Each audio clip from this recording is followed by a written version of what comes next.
Hello, I'm Hope, and today I'm doing my spring break reads. Over spring break, I was challenged to read as many books as possible by the person because he had read 8. And while I didn't quite read 8 of them, I got through 5, which I'm pretty happy with, especially considering I decided near the end of the week I really should be a responsible adult and prepare for the following week when I return to work and whatnot. While I may not have read 8 books, I have read over the course of the year as many as the person who challenged me. So, the 5 books I read were, in order, 20,000 Leagues Under the Sea by Jules Verne, Eugene Onegin by Pushkin, Sir Gawain and the Green Knight, followed by Claude Houssini, and then The House at Pooh Corner by A. Milne.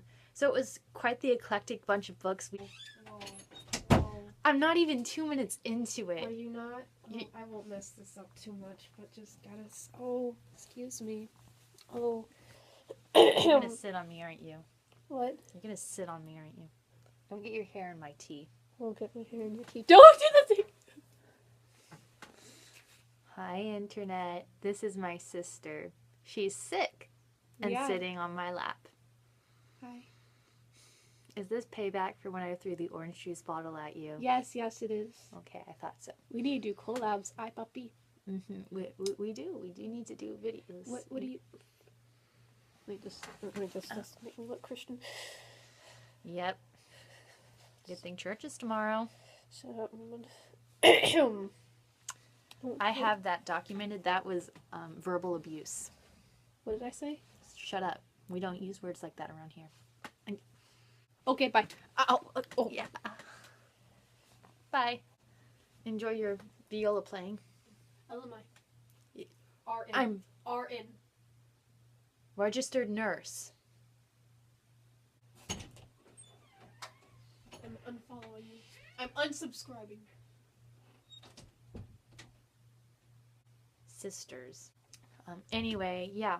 So I was reading Old English poetry. I read a classic adventure. I read modern fiction on a culture very different than mine.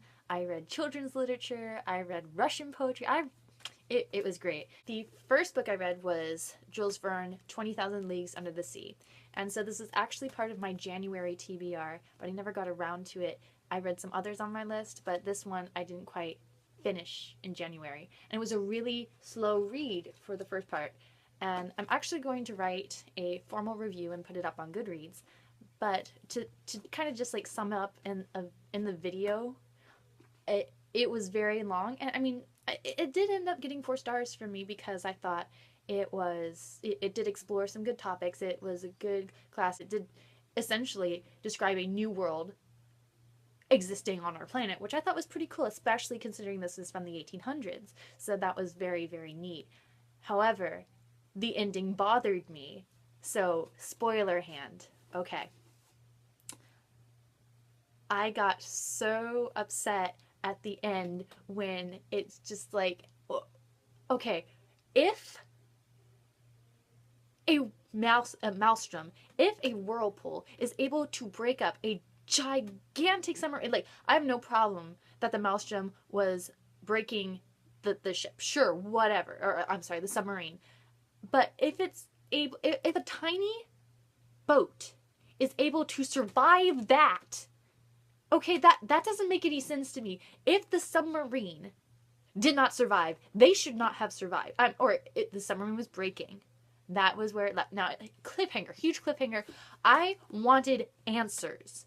I wanted answers at the end. I wanted to learn about Captain Nemo. And it gave me nothing. I sat through this book. Why?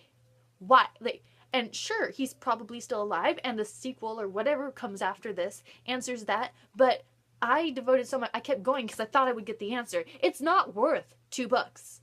It is not worth 2 books. It could have been done in one. Oh my goodness. So yeah, that one was fun. The next book I read was actually a Christmas present. Alexander Pushkin's Eugene Onegin. Now, I am ashamed to say, before this, I had never read any Russian literature at all. But this was gifted to me because it was Russian, it was poetry. And it was so great because it defied my expectations. I thought it would be very Jane Austen-y, and it starts out that way, but then you realize, oh, this isn't Jane Austen-y. It takes a different turn. But at the same time, when it takes that turn, it sees that through in a Jane Austen way. The storyline is that there are these two men and there are these two sisters. And of course, there's this love thing going on. It's not like a love triangle or anything. There's relationship stuff going on. So at first, it seems like it's going to be very Jane Austen-y, and everybody's going to end up all happy after some trouble and things like that. But there's a whole bunch of stuff you don't really expect that comes up, and so it was very wait wait what did that really happen? And at the end, you get an ending that I approved of. I totally approved of it, but it's not what I was expecting when I started. So at the beginning, I was laughing a lot, and it's funny. It's just downright funny, but then it's like very sobering. And I'm not going to say anything other than that, but it's totally worth the read. It's a pretty quick read. This is only about 212 pages, and the Oxford edition, so it's a good translation as far as I know. That I don't know much about translations. Also, the narrator is just great because he's very conversational, and I love that he's really. I mean, there's one point where he leaves a cliffhanger and he goes, "But you know what? Right now I'm too tired to finish. I'll tell you later." And I sat there for a full minute, just kind of staring at the page like you troll, because it was so great. It was so beautifully done. It is really definitely worth the read. It got 5 stars from me. Beautiful. It was excellent. I didn't know this because I didn't know Russian literature at all, but apparently this is one of the most famous stories in Russia.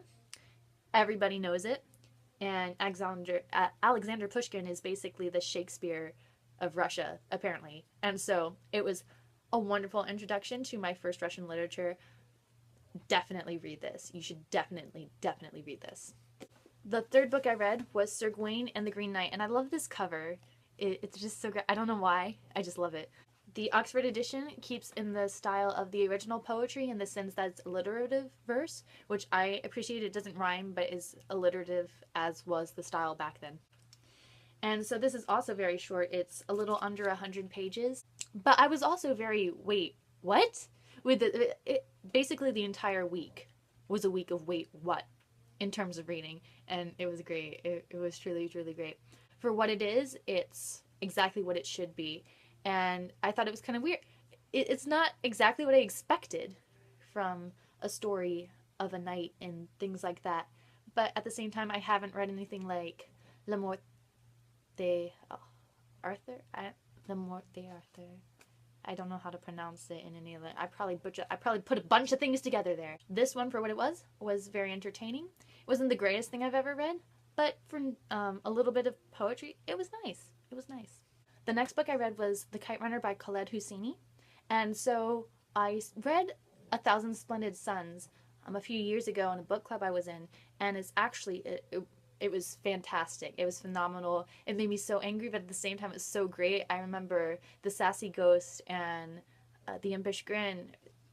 Summer and Rebecca were at my house at the time. They were hanging out in another room, and I was just reading. And I got up. I was so mad that I actually scared them because I was kind of, yelling about it because I was so upset. And that was A Thousand Splendid Suns, but it was so great. It was an amazing story. And The Kite Runner was very much of the same. Not in the sense it was redundant, but it was definitely a story that grips you. The story tells you a lot. I prefer A Thousand Splendid Suns, but The Kite Runner was very good, and it deals with a man and his guilt and how you make that right. And so that was a topic that just appealed to me very, very much for a whole host of reasons. And to hear him discuss it and go through it while also giving me a glimpse into a culture I don't necessarily know was really nice. I will say this, it is very gritty fiction, but he does it with a purpose. It's not gratuitous like George R. R. Martin's books, A Game of Thrones. It's not like that, when he does something, there's a reason for it. You can compare a scene where something um, disturbing is happening, and you can see that, and he's kind of doing it so you acknowledge this is how bad it is. This is how disgusting this is. This should repulse you. And I'm not going to let you look away. That's why I'm putting it here. He's not doing it to be a shock jock. That's not it. He's doing it because there's a problem, and he wants us to recognize just how despicable it is. Or that's my understanding of the novel.